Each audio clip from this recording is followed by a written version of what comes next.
The history behind Toronto's waterfront parks is slowly being revealed thanks to erosion.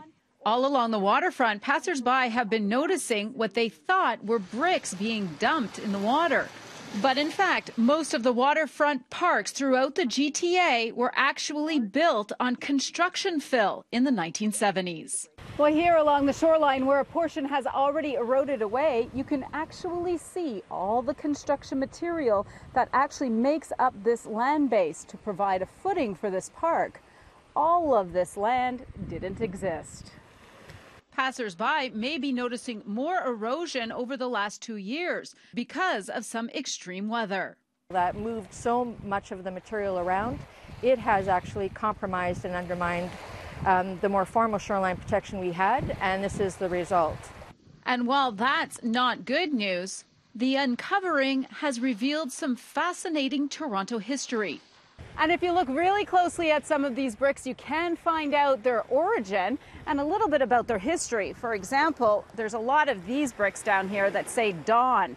These are historic bricks created at the Toronto Bricks Works, which is now closed. A lot of the bricks down here say J. Price, and some of them even have dates on them. This one's very worn down, but looks like it might be 1900 or 1930. If you take a good look, you can get a sense of how old they are and the history of Toronto buried here in these parks. The Don Valley Brickworks supplied bricks to most of Toronto starting in 1889. Some of these could date back to the early 1900s. John Price Brickmaker was located on Greenwood Avenue, which was known as the brick capital of Toronto. Dating even further back could be these. This should say Milton bricks, created in 1877 when the Credit Valley Railway passed through the area of Milton. They closed down in 1974, right around the time that this park was being built.